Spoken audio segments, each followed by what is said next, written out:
Hey, what's up guys? This is Redfield and I'm back again with another walkthrough. This time we're going to go through aka Disco Tool with myself and the amazing Farius.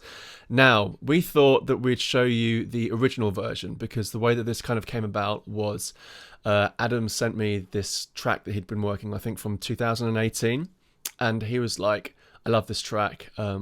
What do you think of it first of all? And I listened to it and I was like, this is sick. And he's like, sick, let's do it. So what I'm going to do is play the original version with the original sample, which we then didn't use because it was going to cost an arm and a leg to clear the sample. So I'll quickly play through that for you now.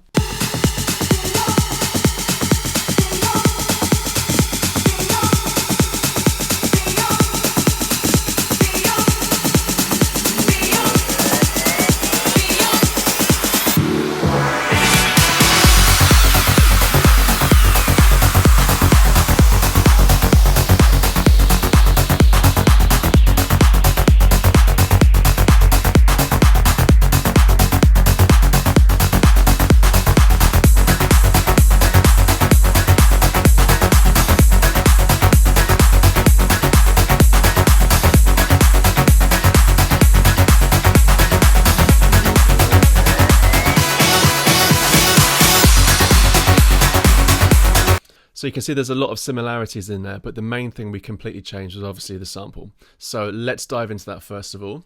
So to create this new sample, firstly I wanted to get a whole bunch of elements and create a sample group. So there's the extra group over here. And within that, we've got loads of different things to create this one sound. So if we solo that, this is what it sounds like here.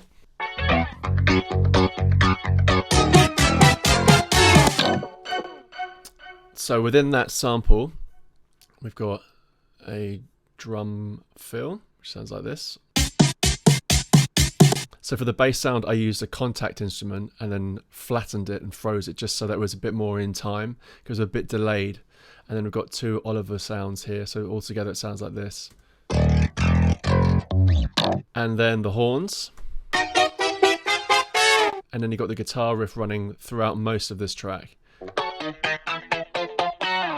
And then the string section. And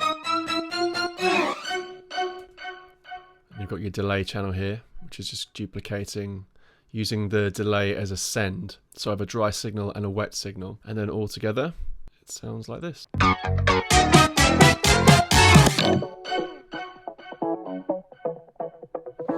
Now usually with a walkthrough, I'd go through how we made all the drums individually, but Adam had done most of the drum work himself, so there's not too much to go through. I think I just added layers to this. So you've got the original, let's go for the kick drum. So the kick is all one long sample because that was his kick. And then with the processing off, you see how it's just tightening the end of the kick drum.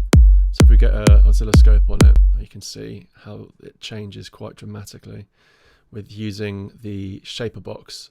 So that's with really long tail. And you can see here I'm running an analysis against the bass at the same time. So with all the processing on,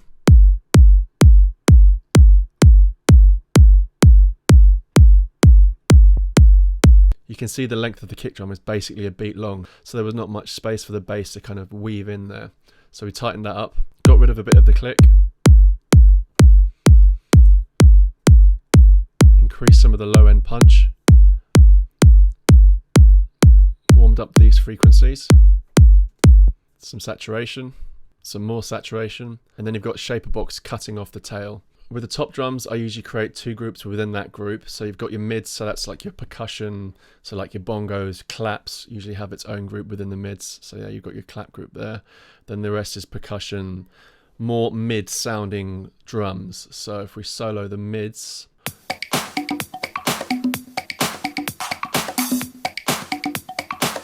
so the original clap sounded like this. And then I wanted to add some more weight to the claps, so I added these two in. You've got some, as you can see, there's some time delay there just to kind of shift the clap a bit earlier. So it kind of gives that flam sound. Then halfway through this drop, you've got an extra snare coming in, which was in the original drums. So that adds this. Then another extra clap in the final 8. Then if we go to the percussion, some fill, some clave, and then some congas as well. This is like the main drive of the percussion, this conga lip here. And as you can see from the transients, I've tightened everything up quite a bit just so it wasn't too loose and kept the drive going all the way through. And then finally in the final drop, we've got this. And if you're listening on headphones, you can hear how it's panning around. So all the mid drums together.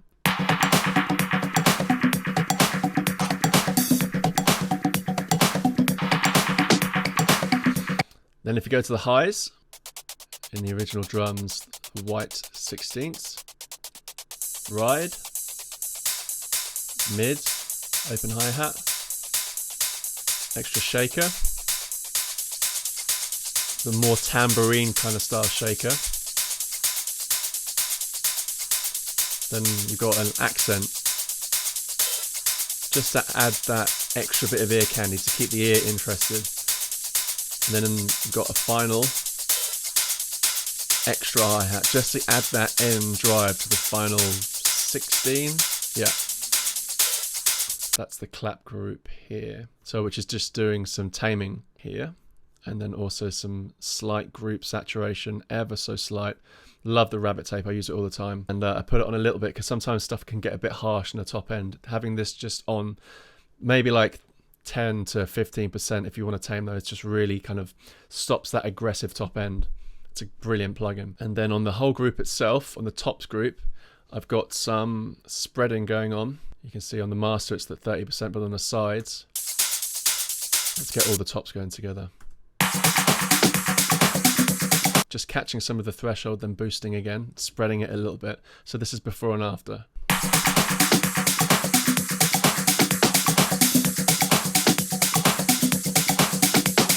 I have tried to match the output, but as you can hear, it does jump up a little bit in gain. So I usually try and tame that a bit more. So with the bass, you've got the original bass sound. And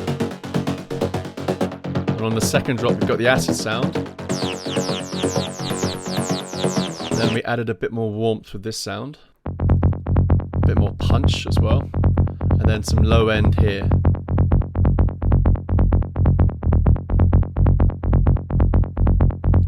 So these are with the sub, it's just a sine wave with a single oscillator.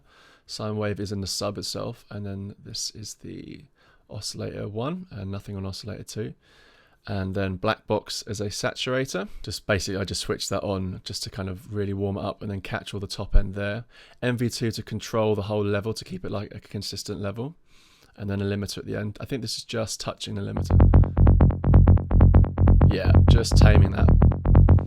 Kickstart to get the sidechain right, and then the oscilloscope was just to match it all up to make sure it was all running nicely together. So if we turn off over, you can see it a bit better. And then the bass itself, from my end, I don't have the processing of these two basses because those were Adam's. The MIDI punchy bass, that's the EQ, just got rid of the top end just so it didn't clash with the other synths than the drums. Some saturation, I think this is just on, fully saturated, and then a compressor. So without all of these on, sounds like this.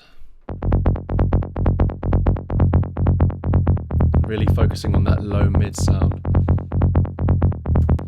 And then we've done the, oh no, these are the synth groups. So there's some sick stuff in here that is basically all Adam's hard work, which we'll go into. The sick trance sound, which I loved. I'd love to, I mean, I'm a huge trance fan, so to be able to team up and do this disco trance mashup thing, it's the best. I love it. So this is something that he made, which I was just like, let's have more of this. Cafe Del Mar style.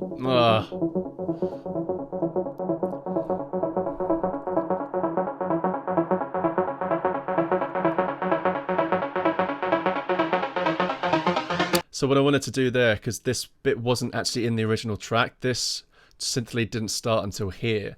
So what I felt like it was really this was like a really last minute decision, like talking like maybe the penultimate bounce of I bothered Adam constantly about this record. I felt so bad. I was like sending so many messages about, how about we try this? How about we try that? This was something that I wanted to have this synth come in earlier. And I just felt like I wanted to have this, the effect, I can't remember the scientific term, but when an ambulance or a siren goes past, it starts off at one pitch and then dips when it goes past you. And I know there's a scientific term in physics about that. But the way that I did it was by using a phaser. And then also in the audio clip, I pitched it down, if you can see, transposition right the way at the end for the last bar down a semitone. And it just gives that passing sound effect right at the end. It just adds that. It's all about ear candy in this kind of thing to keep the listener engaged.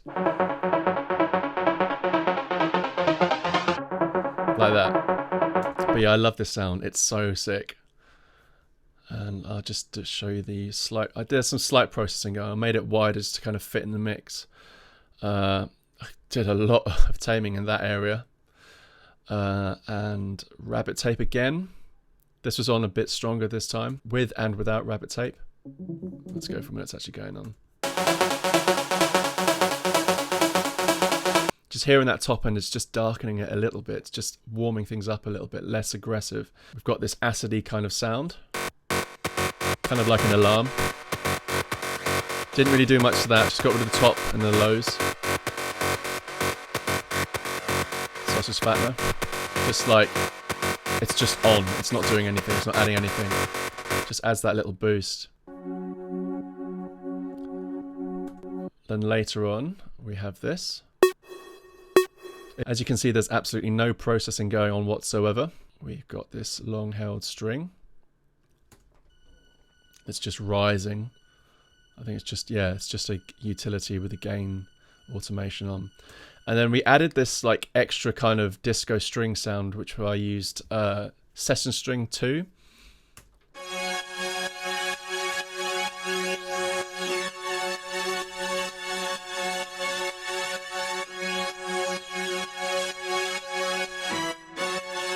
So we've got flanger, balance, filter.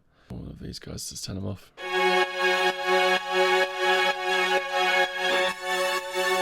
Balance is great. It's like a cheat code for like just getting a mix sounding flatter, or it's like an AI tech that just kind of like does a lot of the hard work for you. So lovely to.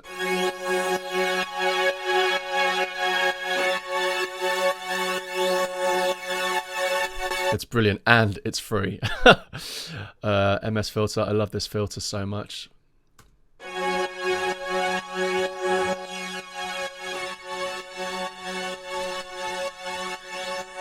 Spectre, doing some top end saturation and then widening.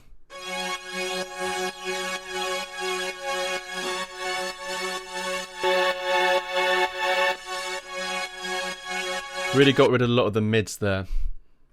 There's a lot going on already, so we didn't want that to clash too much. Oh yeah, then we added some kind of final stabs to kind of really warm out the mids a bit more on the drops.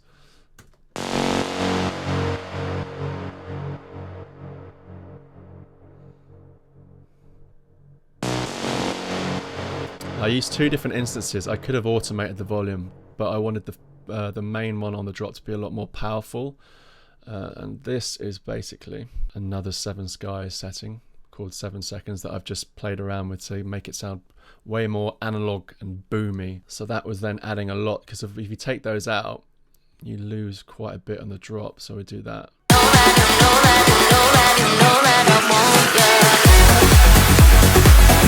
I just felt like I was missing like some powerful hit. So that was what this does.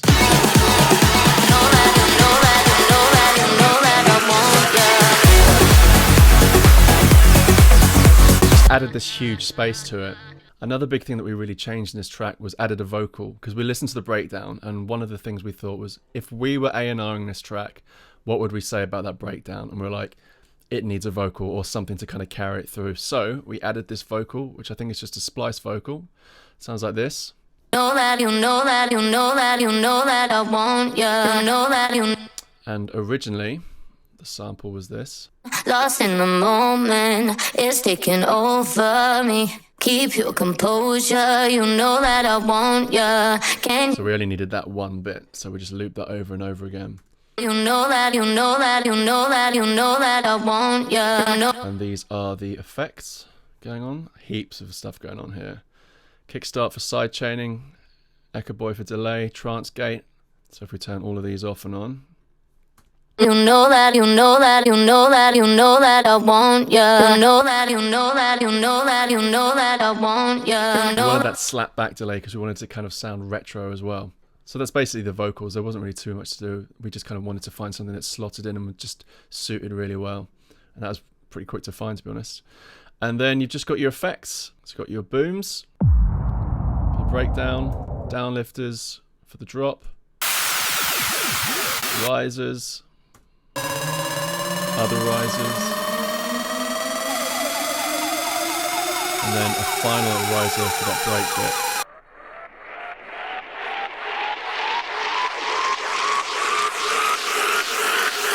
That was just for when the sample was kicking in and it was all kind of cut down to add that extra lift to it.